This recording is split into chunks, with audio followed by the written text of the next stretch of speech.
dont la Côte d'Ivoire. Charles Blé Goudet est notre invité avec nous depuis La Haye, où il réside depuis sa libération. Merci à vous d'être là. Monsieur Blé Goudet, je vais commencer par la question que tout le monde se pose. Est-ce que vous avez fait une demande officielle de retour chez vous auprès des autorités ivoiriennes? Non, pas encore. J'ai instruit mon parti, le COJEP, de prendre tous les contacts utiles pouvant faciliter mon retour en terre natale. J'en ai fait de même avec de bonnes volontés dans ce sens, vu qu'il y a plusieurs années que je n'ai plus remis les pieds chez moi. Les contacts étant difficiles, j'ai donc instruit les personnes su-indiquées. Alors, est-ce que les premiers retours que vous avez de ces approches un petit peu informelles sont bons? Est-ce que vous avez l'impression que les autorités sont prêtes à vous laisser rentrer en Côte d'Ivoire, ou est-ce que vous sentez au contraire une réticence?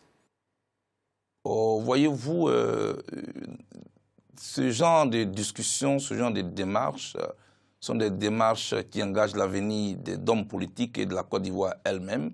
Et vous connaissez la situation en Côte d'Ivoire, elle n'est pas du tout aisée. Je préfère ne pas faire de commentaires là-dessus pour le moment et nous attendons. Mais c'est votre souhait de rentrer chez vous bientôt? C'est mon intention et ma volonté de rentrer chez moi bientôt. La Côte d'Ivoire a une longue tradition de paix et de réconciliation. Laurent Gbagbo, après 6 ans d'exil, est rentré en Côte d'Ivoire, accueilli par l'ancien président Félix Houphouët-Boigny en son temps. Nous étions en septembre 1988.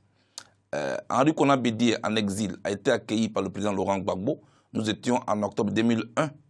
Alassane Ouattara, en son temps, est rentré chez lui, accueilli par le président Laurent Gbagbo. Nous étions en novembre 2001. Aujourd'hui, la Cour pénale internationale met la Côte d'Ivoire face à ses responsabilités. Il appartient à la Côte d'Ivoire de saisir cette perche-là pour regrouper ses filles et ses fils, pour faire oublier cette page douloureuse que notre pays a connue. J'espère que cela sera fait. Alors vous venez de mentionner Laurent Gbagbo. Est-ce que depuis la décision des juges la semaine dernière, est-ce que vous lui avez parlé? J'ai vu que vous lui avez souhaité un joyeux anniversaire, mais est-ce que vous lui avez parlé? Est-ce que vous savez s'il va lui aussi bientôt rentrer? Je ne lui ai pas parlé et je ne connais pas trop son agenda. Mon souhait est qu'il rentre chez lui. Il se sentirait mieux chez lui aussi.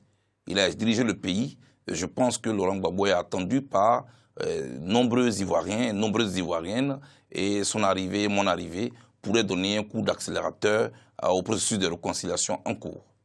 Alors, le problème, c'est que vous n'êtes pas seulement attendus peut-être par les Ivoiriens, mais vous êtes tous les deux visiblement attendus par la justice ivoirienne. Vous avez tous les deux été condamnés par contumace à 20 ans de prison dans 2 affaires différentes. Vous, il s'agit d'actes de torture, d'homicide volontaire et de viol. Est-ce que, si vous rentrez, vous n'allez pas, si je puis utiliser l'expression, vous jeter dans la gueule du loup et être immédiatement arrêté? Il n'y a pas de loup en Côte d'Ivoire. Il y a des Ivoiriens en Côte d'Ivoire, le peuple notamment. Il y a des autorités ivoiriennes qui comprendront que chaque chose en son temps. Il y a un temps pour se battre, il y a un temps pour parler paix. Et je pense que je ne crois pas qu'il y ait de loup en Côte d'Ivoire. Alors j'ai bon espoir, parce que le président Alassane Ouattara en son temps avait un mandat d'arrêt contre lui. Et il est rentré en Côte d'Ivoire, accueilli par les autorités ivoiriennes. Idem pour le président Henri Konan Bédié. Je pense que nous comprendrons, nous tous, que notre pays a besoin que nous nous réunissions autour de ce pays qui a plus que jamais besoin de passer à autre chose. Mais il s'agit quand même d'accusations très graves. La justice ne doit-elle pas passer? Enfin, on parle quand même de choses très graves, là.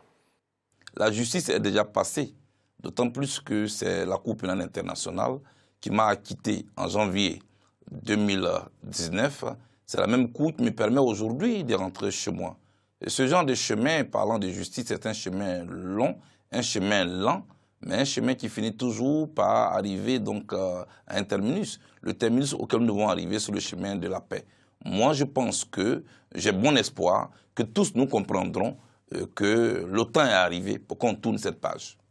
Alors, on a vu un autre homme politique avoir des démêlés avec la justice ivoirienne, Guillaume Soro. Il s'est déclaré candidat à la prochaine élection qui doit se tenir d'ici quelques mois. Il n'a pas pu rentrer. Il y a dorénavant des procédures contre lui. Il affirme que le pouvoir en place veut éliminer tous ses ennemis et que toutes ces condamnations ou ces procédures contre lui, contre vous, contre Laurent Gbagbo sont faites justement pour cela. Est-ce que vous partagez son opinion? Oh, écoutez, je ne suis pas un commentateur de la vie politique en Côte d'Ivoire. Je viens d'être à peine heureux, je suis encore heureux qu'on m'ait signifié la levée des mesures des restrictions qui pesaient contre ma personne et le président Gbagbo. Je compte rentrer chez moi. Je pense que tout cela se discute. Vu les contacts que je suis en train de prendre, on discutera. Si ça aboutit, tant mieux. Si ça n'a pas abouti, on continuera toujours de parler. Faire la paix après une crise aussi profonde comme celle que notre pays a connue ne se fait pas à coup de bâton magique. Il faut seulement qu'il y ait un peu de volonté. Et la mienne existe. Je tends la main au président Alassane Ouattara et à toute son équipe. Et j'ai mis les miens en mission pour cela. J'ai mis de bonnes volontés en mission pour cela. J'attends le retour et on verra. Est-ce que vous espérez que Laurent Gbagbo se présente à la prochaine élection qui est fixée normalement fin octobre, l'élection présidentielle évidemment? Cela est une décision personnelle. Une élection présidentielle est la rencontre entre une personnalité et le peuple, et plus des circonstances qui le permettent.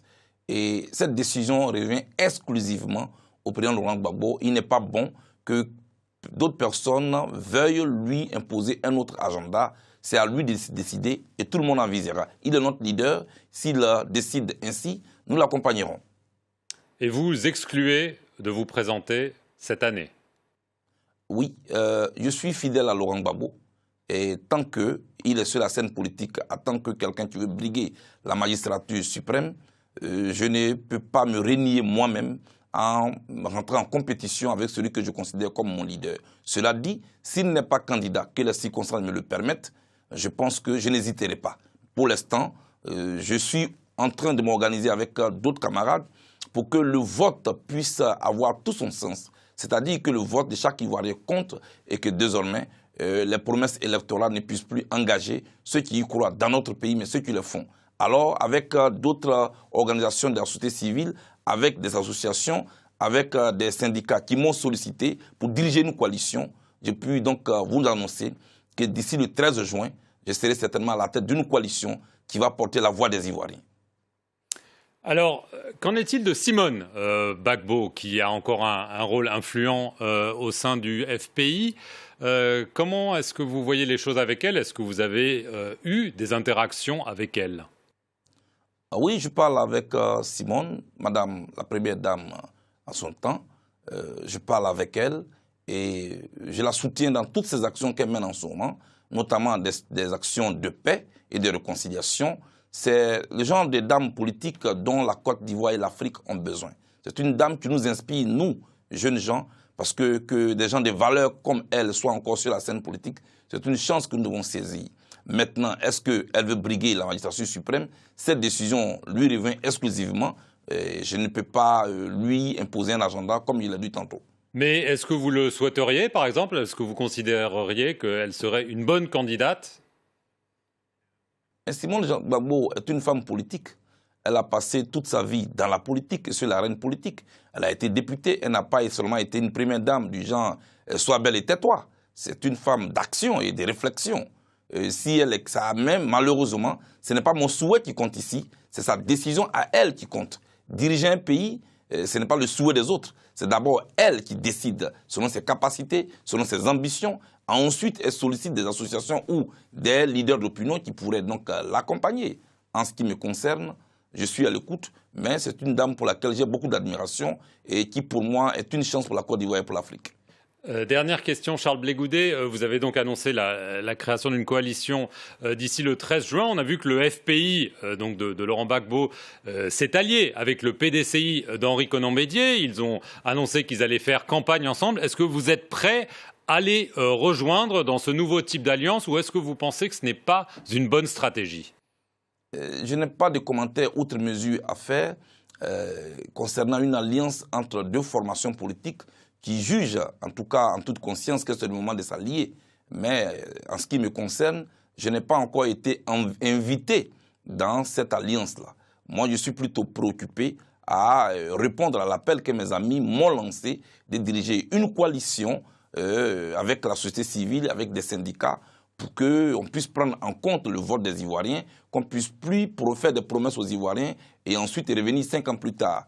Je salue la coalition et le rapprochement entre le PDCI-RDA et le FPI, mais ces deux partis sont responsables de ce qu'ils font. Je n'y ai pas encore été invité et je n'ai pas de commentaires à faire.